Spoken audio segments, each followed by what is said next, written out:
Hello again, it's Noob, and we have something very, very special today in this plastic case.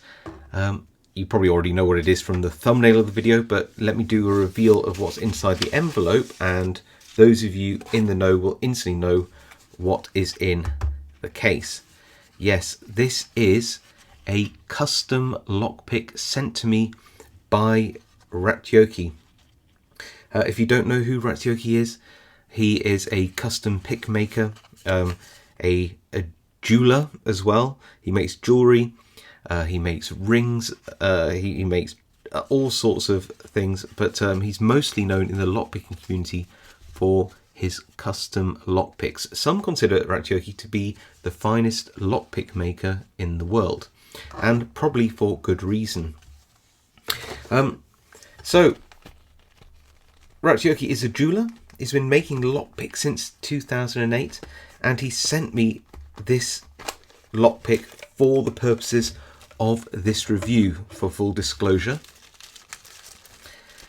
Although no money exchanges hands and all thoughts are my own. So here we go. He's been living in Taiwan for the last 4 years. If you follow him on Instagram, you'll have seen some of his adventures.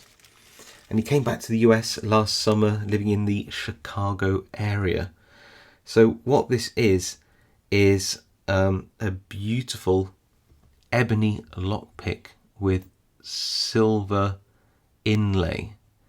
So, I mean, this is absolutely beautiful, isn't it? The design of this handle, apparently, according to Ratyoke, is one of his earliest designs and comes from as far back as 2008. I'm just trying to show off as many sort of angles as I can here. Originally he made these with anodized aluminium handles before moving over to wood, and this ebony is just beautiful. I have very diffused lighting, but it's got such a shine on the pick tip and the wood itself that obviously it's catching the light beautifully on the pick. The steel is 23 thousandths of an inch in thickness, so that's this way. And it's made with 301 high yield stainless steel from Law Lock Tools. Now, if you ever used Law Lock Tools steel to make picks, and I certainly have, you will know how incredibly hard that is. What's nice is that you actually get on the back of this card here, which is really nice. It has on the back all the details. So it says that it's Certificate of Authenticity, Model 101, completed in January 2023. Profile is a short hook. It tells you about 301 stainless in 0.023 thousandths of an inch. Handle is ebony, obviously sterling silver pins and full tang silver dot inlay. What does that silver dot inlay mean? Well, you can see that we have these sterling silver pins, 3, across the whole length of that pick. Just look at the polish even on the metal on that full tang. And you can see here all of these little inlays. And if I zoom in a little bit, can you see just in the light there the grain of that ebony? Very tight grain, isn't it? Beautifully dark wood. It's not quite black when you get close, ebony, but it's very, very close to black. It's like the most deep chocolate brown you can imagine. Very dark. These, this like almost like star cluster, this arm of a galaxy, I don't know what you want to call it, very beautiful. Apparently this is actual pieces of silver wire embedded in the wood. Holes are drilled about 1 to 1.5 millimeters deep, and then the silver wire is glued and tapped in to the holes, then filed and then sanded flush. The wire sizes are somewhere around 0.3, 0.4 and 0.5 millimeters to give a range of those different sizes there. To just, you know, it really does look like a star field, doesn't it? Really beautiful. As far as how many, it's whatever the artist decides. Ratyoke made a note in the package to tell me that he basically just does this to how he feels. He keeps going until it looks right. So each one of these will be very much unique. He plans out the area, he puts some dots in, files it flush, see how it looks, then adds more where he needs them, and repeats that process over and over until he gets it just right. So let's just look at the pick tip here. And I mean, I like to think that I get my custom pick tips to a mirror polish, but this is next level. You can tell that Ratyoke was a jeweler at one point, can't you? And if you think I'm fanboying a bit, no, it's not, because I was sent this for the review. Well, you can believe that if you wish, but if you've ever seen any of Ratyoke's things before, or even held them, you'll know that they are, well, flawless. I mean, I'm trying to get this as close to the camera as possible for you to see. Every single flaw and imperfection would show up at this magnification, under this lighting, and I just can't see anything but just beautiful artistry on this. And the thickness is very nice as well. I don't know, I haven't picked with this before. I didn't want to mar the tip at all. Obviously, you know, this is very strong steel, but you're putting into keyways, and there's all sorts of pins and dirt and grime in there. Clearly I can buff it back up, but I wanted to show you exactly how it was when I got it.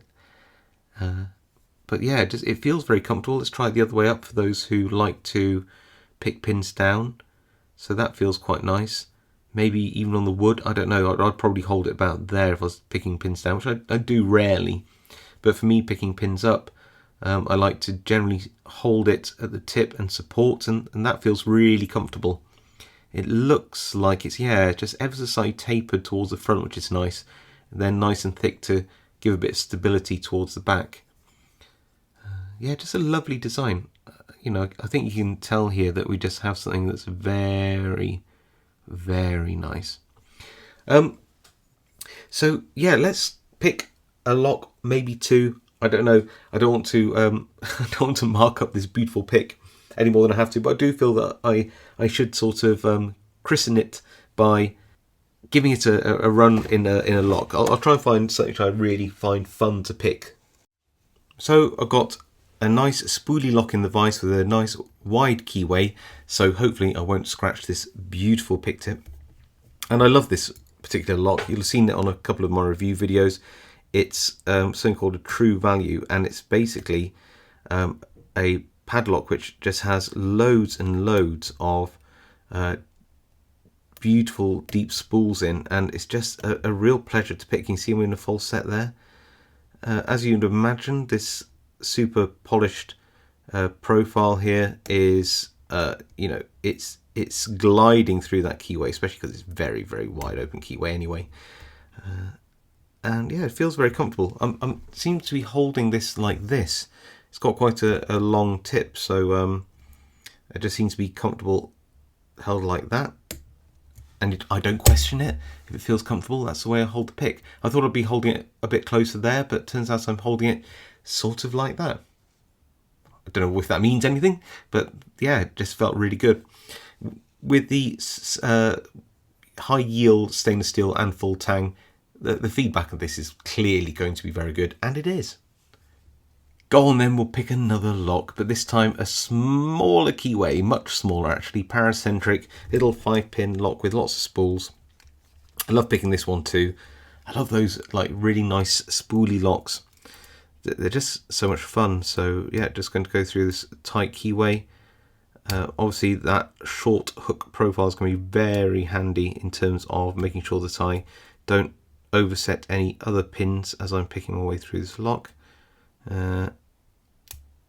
So I can feel that I've picked a pin, but there we go. It didn't drop back down, and I think I dropped pin number 1, but yeah, we've got it open. So there you go. I mean, how can I conclude this? I can't really do pros and cons and things I'll do different. It's just an absolute work of art, and saying anything else would be really just a lie, I guess. It feels really nice. It's very beautiful to look at. I did find, like I said, I was holding it like this, which I didn't expect, but this position here was just very comfortable for me. just like that. You would probably hold it differently depending on who you are and what your style is. But yeah, lovely feedback, beautiful piece, really, really great lockpick. Now, I guess the question is, how much would you pay for something this fine? And the answer is, it depends. It depends on the wood, the finish, the design, the time that you order it, because you might be watching this 2 years from now. It's almost impossible to say, but the time of filming, the note that Ratyoke sent me said, and this is in US dollars, that a basic lockpick would be somewhere around 160 US dollars without an inlay, and something like this would go for around $200 depending on all sorts of other factors. So the best thing you can do is I'll leave all sorts of links to Ratyoke's websites and Instagrams and all that kind of stuff, and then obviously you would contact him for the prices if you wanted a custom piece, or have a look and see what he might have for sale in stock if he does have stock. Anyway, I hope you enjoyed that video. Hope you appreciate the artistry in this pick. I'd love to know your comments. Clearly something like this takes a lot of time and effort, and you know, isn't for everybody, but if you like this sort of thing, then it's something that you would certainly like, I imagine. So let me know what you think to these custom picks, these high-end custom picks, in the comments. I'd really like to know your thoughts on them. If you like this video, leave a like. If you haven't subscribed, please consider subscribing, because it really helps my channel out, and I'll see you all next time.